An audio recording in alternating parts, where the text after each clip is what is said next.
German InterCity Express is one of the fastest trains in the world, renowned for its comfort, luxury, and safety, until it careers off the track and crashes at 125 miles per hour. 101 people perish in 3 minutes in the world's worst high-speed train crash. Now, with advanced computer technology, we will reveal exactly what went wrong. Disasters don't just happen. They're triggered by a chain of critical events. Unravel the fateful decisions in those final seconds from disaster.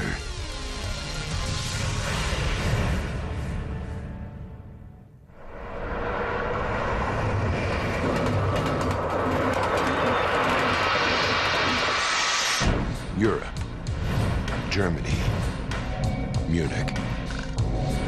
June 3rd, 1998, 5:45 a.m.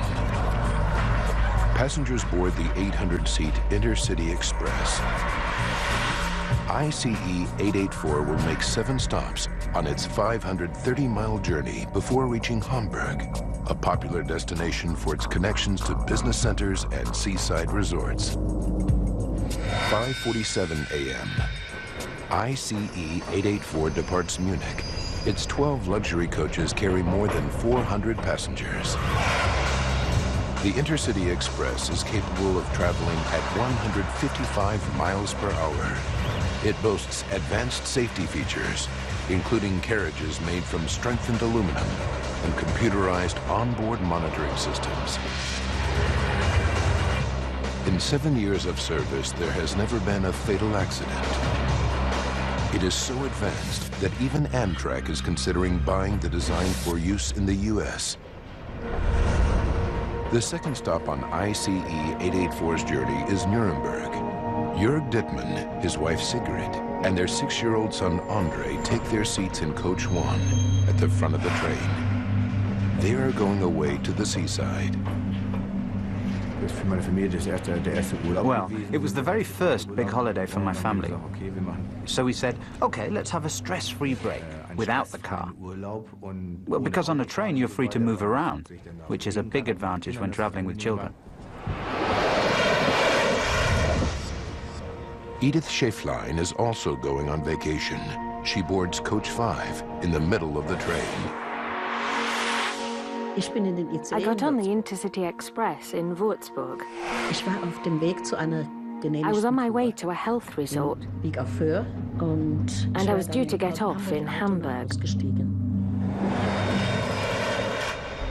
Udo Bauk takes the ICE train because its smooth ride allows him to work on the journey. He boards Coach 12 at the rear of the train. I got on the ICE at Fulda station. I was on a business trip to a conference in Hamburg. I wanted to prepare for the day ahead, so I found a compartment, sat down, and worked on my laptop.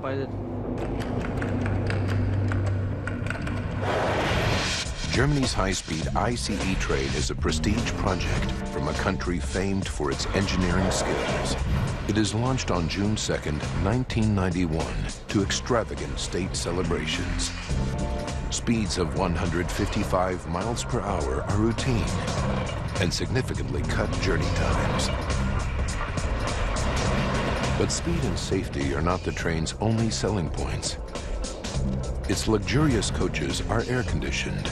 The seats are equipped with headphones and offer a choice of music. Some even have television screens. It looks like the business class cabin of a plane, exactly what the train's designers want. The ICE is an instant hit. Only 2 years after its introduction, more than 65,000 people a day use the service. Many lured away from air travel by its speed, comfort, and convenience. That it should fail is unthinkable. 10:56 a.m. 5 hours into the journey. The 400 passengers on board ICE 884 are just 40 minutes from Hamburg, their final destination. So far, it has been an uneventful journey, but that is about to change.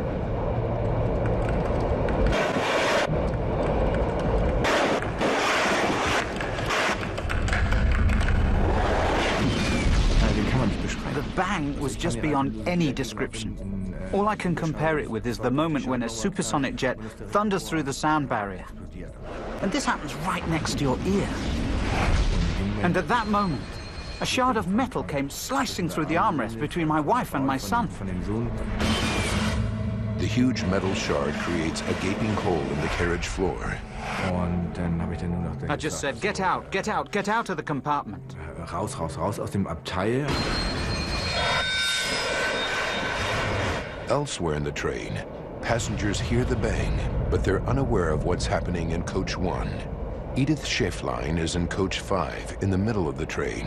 There was an enormous bang. And the people in our carriage jumped up and wondered what it was. But then it all went calm after that. The train continued smoothly, and so everyone sat back down. At the very back of the train in Coach 12, Udo Bauch is absorbed in his work. I didn't hear anything beforehand, unlike other passengers who've reported hearing noises. But that's probably because I was concentrating. I was working on my computer. 10:57 a.m. The damaged ICE 884 is still speeding through the countryside at 125 miles per hour, with a huge shard of metal sticking through the floor of Coach 1. Jörg Dittmann takes immediate action. He leads his wife and son out of the damaged coach to alert the train crew to what he has just witnessed. I found the train conductor in the third coach. Getting there from Coach 1 seemed to take forever. It felt like I had to run the length of the train. It took ages. It was terrible. But the train conductor tells Jörg that according to company rules, he must investigate the incident before he is authorized to activate the emergency brakes. Jörg leads him back to Coach 1 to inspect the damage. It takes them 1 minute to get there. 10:58 a.m. ICE 884, with 400 people on board, is hurtling towards the town of Eschede at 125 miles per hour. In 1 minute, this sleepy town will become synonymous with the worst accident in the history of high-speed rail travel. One of its residents, Erika Karl, is at home with her husband. Their house is next to a road bridge, just 65 feet from the railway tracks.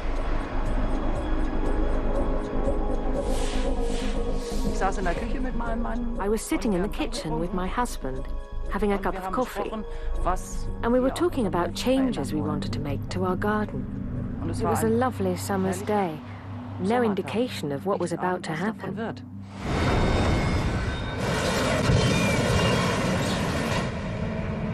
On board ICE 884, Jörg Dittmann knows something is seriously wrong with the train. I came back with the conductor, and by then the whole train had started to sway from side to side, so we were thrown about the carriage. ICE 884 is approaching the Eschede Road Bridge at 125 miles per hour. Hopefully this thing will come to a stop somehow, and nothing terrible will happen, is what I thought. But the worst did happen. A routine trip on a German InterCity Express is about to turn tragic.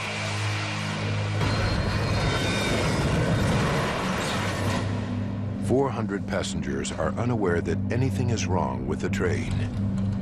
All except for one man. Jörg Dittmann is sitting with his family in Coach 1 when something tears through the armrest. Now he's trying to persuade the conductor to stop the train. Even when the train started to sway about, he didn't show any signs of willingness to pull the emergency brake. He just wanted to find out what was wrong. We came to the first coach where we'd been sitting, and I was just about to point to the spot and show him the damage. And that's when it happened.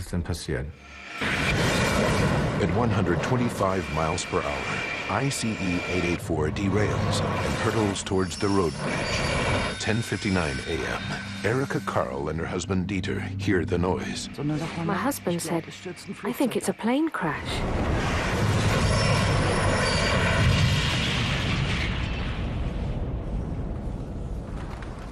And then there was deathly silence, and not even the birds were singing.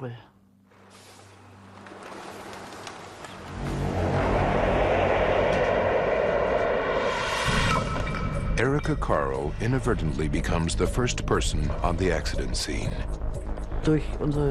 Our door has a glass pane, so we could see that a train was right by our front gate. Then I said to my husband, "There's an ICE lying outside." In the quiet town of Eschede, only 81 miles from Hamburg, these are the photos that Erika Karl takes. A 50-ton carriage has landed in her backyard. Amazingly, the only damage to her house is a broken window pane. Damage to the train, however, is colossal. More than 400 passengers are on the crashed ICE. Jörg Dittmann is back near his seat in Coach 1 at the front of the train. I looked at the train conductor lying on the floor, and he looked at me, his face covered in blood. So we stared at each other saying, "You okay?" Remarkably, the train conductor, Jörg, and his family have only superficial wounds. They are able to walk away from the accident. But further down the train, Edith Schäflein and Udo Bauk are seriously injured, along with more than 100 others. 11:05, 6 minutes after the crash. As emergency services arrive, the enormity of the disaster becomes apparent. News pictures reveal that the double-lane 300-ton road bridge has totally collapsed. The devastation is breathtaking.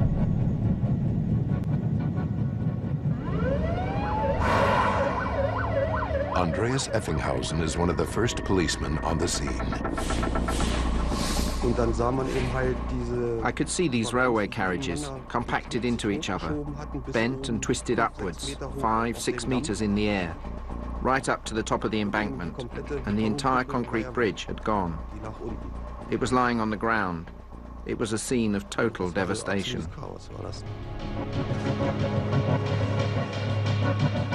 8 of the ICE's coaches are now in an area barely larger than the length of a single carriage. Hundreds are still trapped in the wreckage. Udo Bauk, who moments before was preparing for a business conference, is now seriously injured. I was lying there, my leg paralyzed, scared that I was going to die. Andreas Effenhausen hears Bauk's cry for help, but he is unable to drag him from the wreckage. I made contact with one of the rescue team leaders. I told him that I had found a seriously injured man on the train. The rescue team sends for specialized equipment. They had to cut the roof off to get me out, and I was in agony. So the paramedics gave me strong painkillers. But the side effects of the drug meant that my breathing stopped temporarily. And then I went into a coma. I don't remember anything about the rescue after that. How I ended up in a helicopter and was flown to Hanover. I don't recall any of it. 11:25 a.m. Initial estimates put the number of casualties at 40 dead and 40 seriously injured. Edith Schäflein is trapped in Coach 5 with injuries to her legs. Then the first fireman appeared and asked how I was. I said I was fine. I couldn't feel any pain because of the shock. And so then he helped me out of the window on the other side of the carriage. Despite her injuries, Edith Schäflein manages to climb out of the window and is taken to the hospital. By 1:45 p.m., 87 people have received emergency treatment. 27 of the most critically injured are airlifted to the hospital. Rescue workers have no idea how many people are still trapped inside the train. But while there's the slightest hope of finding more survivors, the operation continues into the afternoon, evening, and night. During the night, the rescue teams discover the bodies of 2 railway workers in the wreckage. They had been carrying out routine maintenance on the track when the train crashed. The death toll now climbs to 81.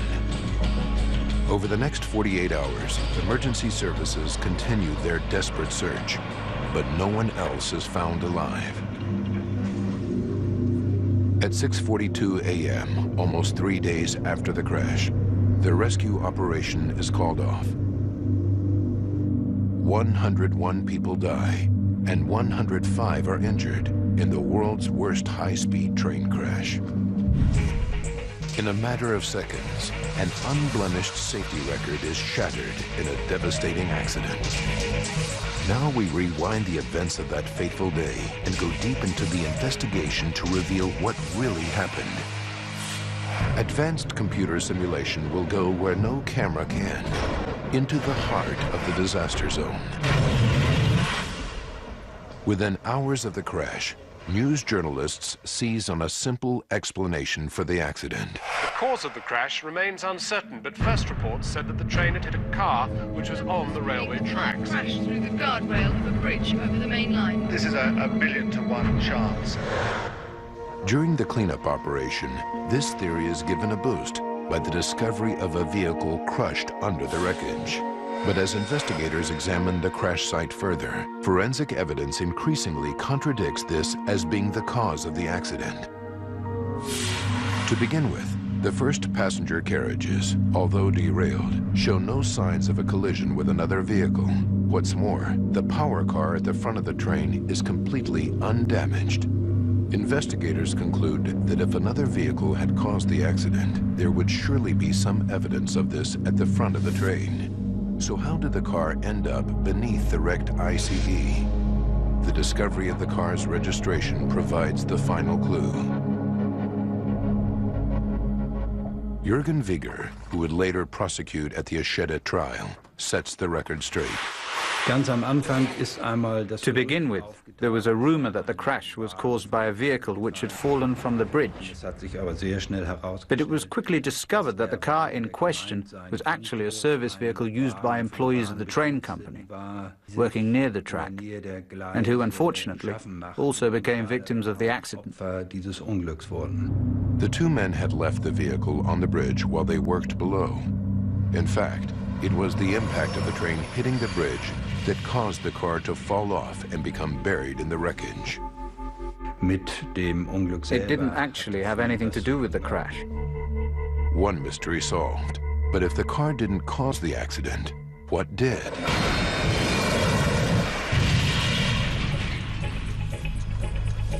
The first clue comes not from the crash site, but from 4 miles back down the railway. This evening it's emerged that investigators have found damaged rails nearly 3 miles up the line, where the actors there have found damage to rail track 6 kilometers. Investigators found marks on and close to the track. Could these damaged railway tracks, 4 miles before the accident site, really be linked to the cause of the disaster? In Coach 1, investigators make a second discovery that could be related. They find a length of steel lodged in the floor of the carriage. What is it, and where did it come from? Investigators now have to travel back to the final minutes leading up to the crash. 180 seconds before the crash, Jörg Dittmann is sitting with his family at the front of the train. We were looking out of the window, and at that moment there was this unbelievable bang. And I just said, "Get out, get out, get out of the compartment." Raus, raus, raus aus dem Abteil. The investigation team realizes that the huge shard of metal, which comes shooting into Jörg Dittmann's compartment, is the same piece of metal later discovered lodged in the floor of Coach 1. But where did it come from? The compartment Jörg Dittmann is sitting in is directly over the real wheels of Coach 1. Closer examination of the wheels leads to a breakthrough discovery. One of them is seriously damaged, and its steel rim has broken away. Investigators conclude that the piece of metal stuck in the floor of Coach 1 is in fact the broken rim, which is separated from the wheel. It smashes up through the carriage floor between Jörg Dittmann's wife and son. Robert Lauby is the director of safety with the U.S. NTSB at the time of the Eschede accident. Part of the wheel that broke straightened out, and it hung up directly under the car. In this position, the wheel was carried along as the train traveled down the track at 112 miles per hour. And it's this unraveled wheel rim that scrapes along the track, sending sparks flying and causing the track damage almost 4 miles back from the accident site. But losing one wheel rim should not have caused the technically advanced ICE 884 to crash so catastrophically. And since the train travels another 4 miles before derailing, something else must have happened to turn a mechanical failure into a major disaster. The team turns their attention to the area of track that's immediately before the Eschede road bridge. Here they find some crucial new evidence. Damage to the track indicates that 650 feet before the bridge, the train derails. But why does it derail here and not at the point where the wheel rim shatters 4 miles earlier? The point where the train careers off the track is where the local branch line crosses the main line. There are 2 sets of points which can divert rail traffic from the main line to the branch line. To guide trains through these points safely, there are also rail guides, known as check rails. Investigators comb the track at the point of derailment and make a crucial finding. One of the check rails, a length of steel, is missing. It has been completely torn away from the track. They need to find it. A detailed search of the crash site reveals nothing. But when investigators examine the inside of the wrecked train, they make another vital discovery. This is Coach 1. Our cameras are the first to be allowed inside since the Eschede crash inquiry. Here, investigators make a breakthrough. Damage to the compartment in which Jörg Dittmann was traveling indicates where the wheel rim unraveled, splitting the floor open and piercing the armrest. But only a few feet away in the corridor, investigators find something else. It's the missing check rail, which leaves these gaping holes in the floor and ceiling. With this discovery, they are now able to piece together more of the last moments of the train's journey. 3.6 seconds before the crash, on the approach to the bridge, ICE 884 is still traveling at 125 miles per hour, with the wheel rim scraping along the track. As the train runs over the first set of points, the end of the rim scoops up the check rail, which smashes through the floor of Coach 1. It is this massive impact that causes 2 of the wheels at the rear of Coach 1 to derail. Investigators realize that although ICE 884 has derailed, this still isn't enough to cause the huge devastation of the Eschede accident.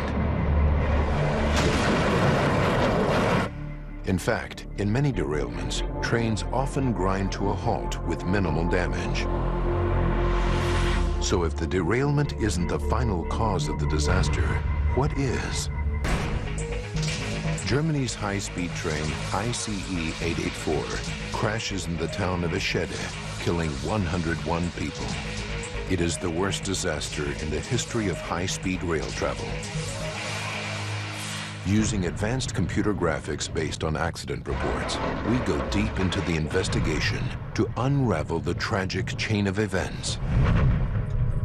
Investigators know that the metal rim of one of the train's wheels breaks and smashes up through the floor of Coach 1, just as it's approaching a road bridge.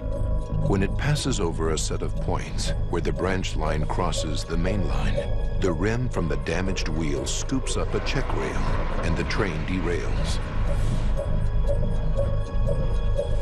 Even now, the train should be able to come to a halt safely, but instead, the fatal chain of events continues. The investigation team returns to the crash site to hunt for more clues. They examine the second set of points immediately before the bridge and make an extraordinary finding. There is evidence to suggest that after the points, ICE 884 actually starts traveling on two different sets of tracks, the main line and the branch line. How could this have happened? The team deduces that 1.44 seconds before the crash, as ICE 884 passes over the second set of points, one of the two derailed wheels of Coach 1 smashes into them and forces them open. This means that the carriages following Coach 1 are now guided onto the wrong track, the local branch line, rather than the main line. With the front power car still pulling at 125 miles per hour and the coaches behind it slowing as they leave the main line and derail, the connection between the power car and the rest of the train tears apart. At this moment, emergency air brakes automatically deploy throughout the train. Jörg Dittmann and the train conductor and Coach 1 are hurled through the air. Before we could react at all, there was this jolt, as if a bullet had been fired from a gun. I felt it was all over. Coach 1 is now straddling the main line, and Coach 2 is heading off onto the branch line. But even this doesn't cause the final crash.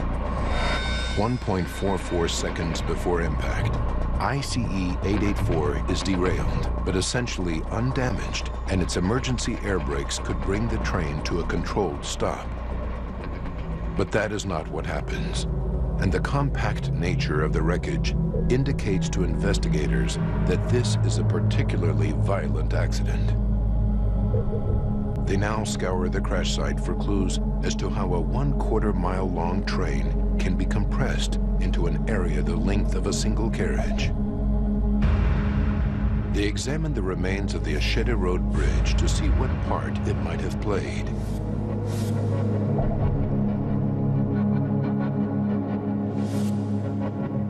The bridge is supported by concrete pillars, which stand about 6 feet from the tracks. It's this proximity to the railway that becomes the new focus of inquiry. It helps piece together the next sequence of events.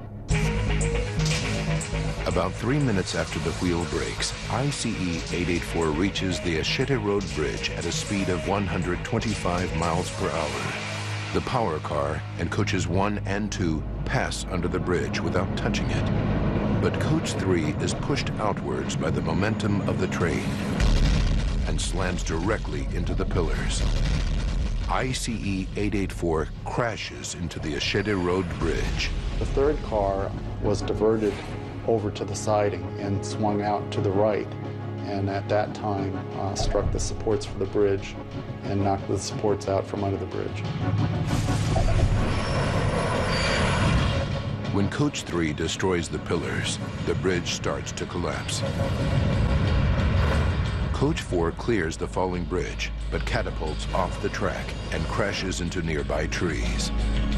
As Coach 5 passes under the collapsing bridge, it is struck by tons of falling concrete, and the rear half is totally destroyed. Edith Schäflein is traveling in the front half of Coach 5. There was just no time to think. I heard the bang and was thrown about. I was catapulted from left to right. I saw that the windows were shattering and the train buckled so much. It's just impossible to imagine how it was so completely smashed up, so completely ripped apart. Immediately behind her, the falling bridge crushes the restaurant coach to a height of only 6 inches. The resulting debris now blocks the path of the remaining 6 coaches and the rear power coach, which hurtles into the wreckage. Udo Bauch is in passenger coach 12. There was a bang louder than I've ever heard in my life. And then everything happened very quickly. I was flung around the compartment, left to right, up and down, until I was left lying there in agony. 101 people are killed in the crash at Eschede, and it seems to be the result of a tragic chain of events. A broken wheel, some points, and a road bridge, which combined to create the biggest disaster in the history of high-speed rail travel. If this is the case, if this is a 1,000,000-to-1 chance accident, then the reputation of the ICE as a safe train will remain intact. But in the next stage of the inquiry, investigators make a startling discovery that proves the accident could easily have been prevented. Germany's high-speed ICE train has crashed, killing 101 people, all because of a broken wheel. It is the worst disaster in the history of high-speed rail travel. After the accident, the rim from the wheel in question is taken to the Fraunhofer Institute in Darmstadt, Germany for forensic testing. Investigators are particularly interested in the wheels of this train because they are of a new design, unique to the ICE. 7 years earlier, on June 2nd, 1991, the ICE is launched. One of the aims of the cutting-edge project is to reach a new standard in luxury and ride quality for its passengers. The train has solid steel wheels, known as monoblock wheels. But Deutsche Bahn, the German railway company that runs the ICE, soon experiences problems with them. Shortly after the trains went into service, they found that they had a technical problem with wheel wear. The wheels were wearing in a strange pattern. When this happened, especially when the trains were traveling at high speed, noise and vibration would be generated and transmitted up into the passenger car. The carriage where this is most evident is the restaurant car, where plates are shaking and glasses are spilling. It's the kind of image Deutsche Bahn can do without. To eliminate this restaurant rumble, something has to be done to maintain the ICE's reputation for smoothness. Professor Roderick Smith, mechanical expert at Imperial College London, explains. Now, what steps can you take? They range from radical redesign of the track itself, which is clearly not practical, huge redesign of the vehicle, some changes to the suspension of the vehicle, or some changes to the wheel. And so a fairly obvious answer, most people would think that changing the wheel might be the cheap solution. Within 2 months of the ICE's prestigious launch, and under pressure to find a solution, Deutsche Bahn decides to replace its original monoblock wheels with duoblock wheels. But how does this improve the smoothness of the ride? A traditional monoblock, or one-piece wheel, is made from a single solid piece of steel. But a duoblock, or two-piece wheel, has an inner wheel surrounded by an outer rim. Sandwiched between are sections of rubber, designed to help absorb vibrations and provide a smoother ride. On August 31st, 1992, Deutsche Bahn approves dual-block wheel type 064 for use on its ICE trains.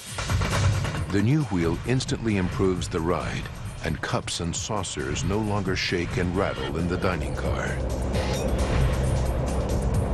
Wheel type 064 seems to be a big success.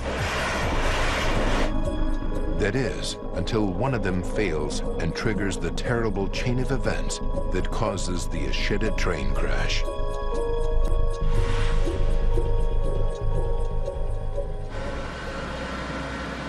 Scientists at the Fraunhofer Institute are now anxious to know whether there is an inherent fault in this type of wheel that could cause further accidents. Using sophisticated test rigs, they simulate a lifetime of wear in a matter of days. While examining the broken rim from the Eschede train crash, they make an alarming discovery. The wheel rim fractured through metal fatigue. In simple terms, fatigue occurs when a movement is repeated over and over again, causing a stress break at a weak point in the metal. There are examples of it occurring in everyday life. This paper clip is a good example. If we bend it to and fro, relatively small number of times, we can break it easily. That's exactly what was happening inside the rim of the wheel that broke in the Eschede accident. A wheel on a train actually flexes slightly as it turns because of the massive load of supporting the moving train. These movements are minuscule, but the constant flexing of the metal can eventually cause the wheel's destruction through metal fatigue.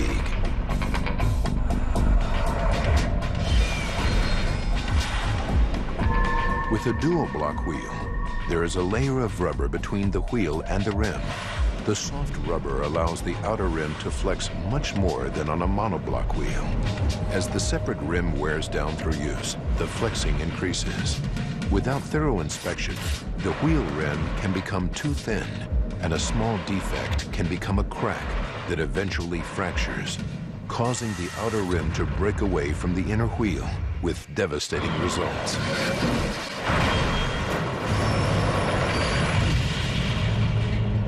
In the case of ICE 884, this is exactly what happens. But metal fatigue fractures in train wheels usually develop over a period of months or years. So why didn't Deutsche Bahn technicians notice it during routine maintenance inspections? This is the answer that Deutsche Bahn gives to the investigation team.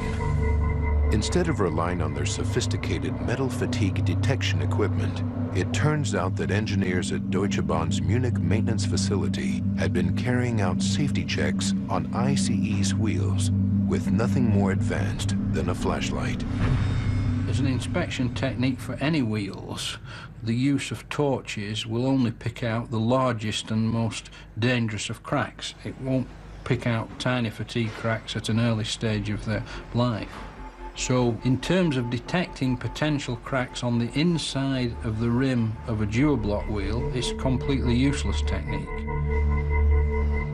The engineers at Deutsche Bahn's Munich depot had also been carrying out tests with their high-tech testing machines, but the data was considered unreliable as the equipment constantly came up with error messages. However, in the week leading up to the Eschede train crash, the wheel that would cause the accident was highlighted as being defective in 3 separate automated checks. When investigators download the maintenance report from the train's onboard computer, they make another astonishing discovery. They find that 2 months before the crash, conductors and other train staff lodge as many as 8 separate complaints about the unusual noise and vibration coming from the bogie that carries the defective wheel. Deutsche Bahn doesn't replace the wheel.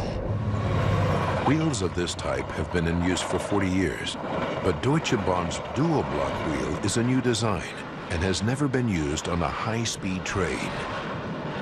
In fact, dual block wheels are traditionally found on one of the slowest moving forms of rail transport, the tram.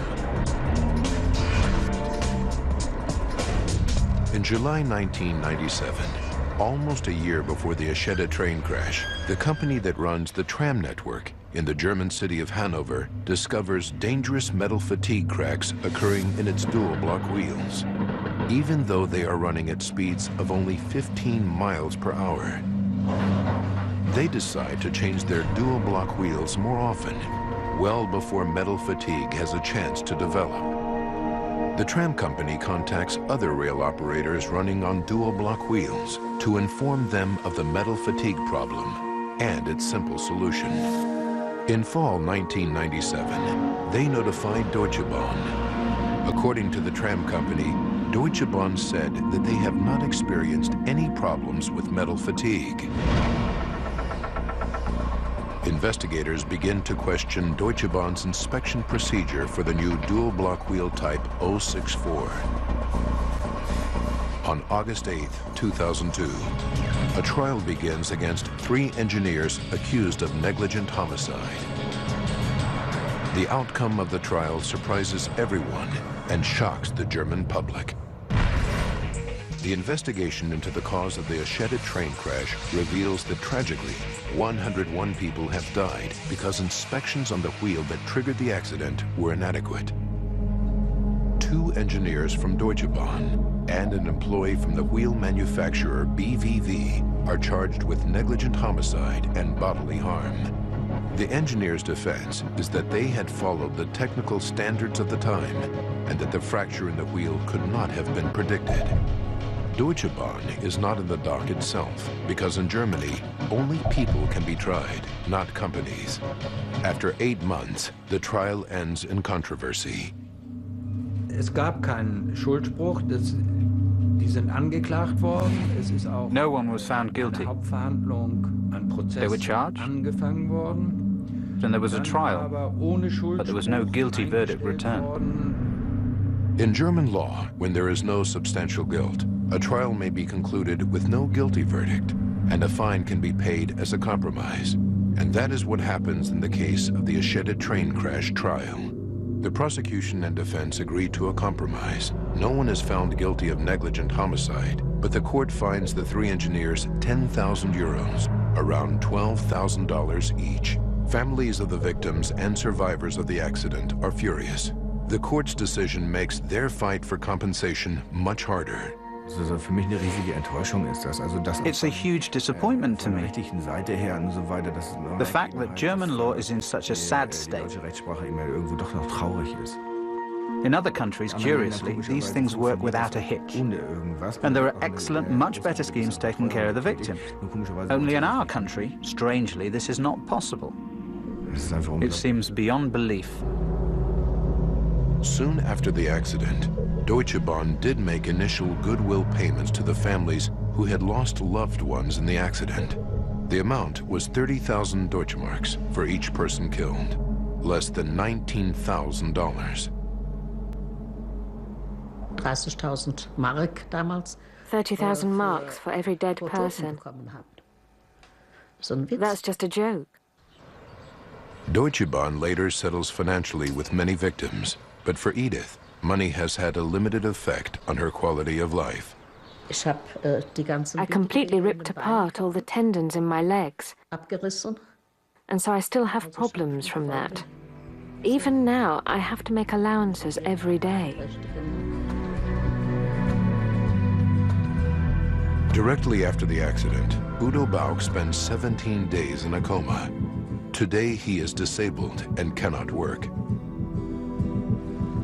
He is united with a policeman who saved his life, Andreas Effenhausen, whom he asks to be the godfather to his daughter Marie, born 3 years after the accident.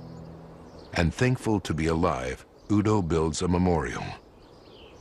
Diese Kapelle wird jährlich von ca. 5.000 bis 6.000 Menschen. This chapel gets about 5,000 to 6,000 visitors a year, and it's very popular. People say lots of prayers here for the victims of Eschede. And that is enough proof for me that to build this memorial with my own money was the right thing to do. A year after the construction of Udo Bauch's memorial, an official memorial is also built, funded in part by Deutsche Bahn. It's at the site of the crash, next to the new Eschede Road Bridge, a reminder of that terrible summer morning when an extraordinary chain of events unfolds. A poorly maintained wheel breaks and lodges in the train floor, scooping up a check rail and causing ICE 884 to career off the tracks as it crosses a set of points and smashes into the bridge, triggering the world's worst high-speed rail disaster. Deutsche Bahn has removed the dual block wheel type 064 from service and replaced them with traditional monoblock wheels. They maintain that the wheels and the inspections met the standards required at that time and that their engineers could not have predicted a wheel fracture. As of November 2002, Deutsche Bahn claims to have paid more than $30 million to the victims' families and survivors of the crash. Since refitting monoblock wheels, Deutsche Bahn's ICE trains have clocked millions of safe miles, and the popularity of high-speed rail travel continues to soar.